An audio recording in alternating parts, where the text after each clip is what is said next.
accent won't allow me to speak like Honorable Millie, but I want to join my colleagues, Honorable Millie and Honorable Rene Mayaka, in congratulating the good lady, Honorable Momanyi, for winning her seat. Honorable Speaker, I have had 2 encounters with the Honorable Momanyi in the United States of America. The first encounter was when I went to the US in Texas on or about 2023, when we started upon the transition, you know, I think we were with Honorable Bai at that time. And the Gusii community that lives in the US requested to have a meeting with me. And Honorable Momanyi came, and it was actually in Texas, all the way from Minnesota. And then she came, though they say Minnesota, but she came all the way from Minnesota to Texas, where we had a meeting, and she actually acted as an MC. At that point, nobody would notice that she would become anything, Honorable Speaker. Fast forward, in the recent visit by His Excellency the President to Washington, D.C., I was privileged to accompany His Excellency the President, and while in the White House, that tall, slender lady, very beautiful, approached me again and told me, "You remember me?" I told her I couldn't. I mean, I can't remember you. Then she told me, "If you don't mind, we perhaps could have some, you know, Gusii delicacy today at the Swahili restaurant in Washington, D.C." She treated us alongside Honorable Pio and I, who was then the minority leader, for dinner, and now CS, Honorable Speaker, over dinner. And it's at that point, Honorable Speaker, that she told us that she's going for that seat.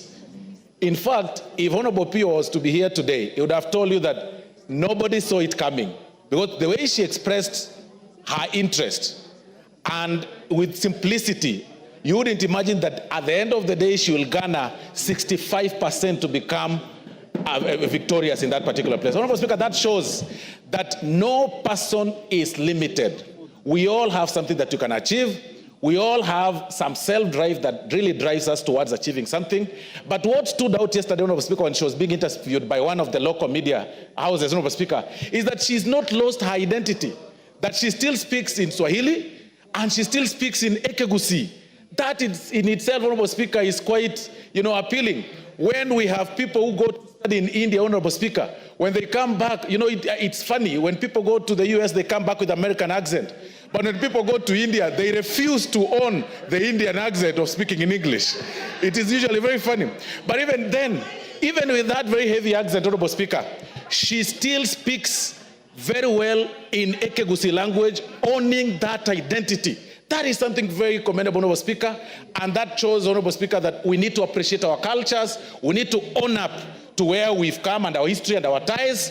And what I'll tell Honorable Speaker is that the sky is the limit. I see the first female president of the United States of America in Honorable Huldah Momanyi. Thank you very much, Honorable Speaker. Thank you. The Honorable Donya Doris. Thank you, Mr. Speaker. For clarity, yes, I'm a Kenyan, but it is good to be proud of your language. Huldah Momanyi is Kisii, yes. Born in Nyamira, yes. Gusii. Yes. If you hear of Huldah, the name Heslel, that is for the husband, but Momanyi is Kisii.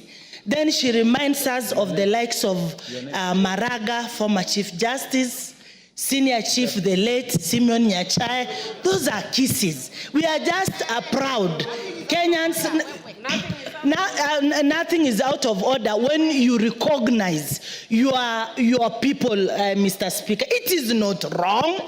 We are proud to say we are Kenyans. The only thing, as I stand to appraise Huldah, is just to say, despite having these beautiful leaders, having good schools in Kisii, like Nyambaria High, which was leading in the last KCSE, let me just say, we lack water, we lack electricity, so that when Huldah will be coming, maybe she might have a donation for us, for our people, to have boreholes. Yes. So, Mr. Speaker, it is good when you get this opportunity. Fix something small for your people. So we are very happy. We danced the whole night. And in fact, now I'm urging Kisii women to have more babies and name them Huldah. So honorable male members, Honorable Soro, you are, work hard so that your mother in the house can produce Huldah. More girls, we need more children, courtesy of Huldah. Thank you, Mr. Speaker. Members, we will allow the compliments to be recorded in not more than 2 minutes. Except for the Honorable Ndindi Nyoro, who will speak next for 3 minutes.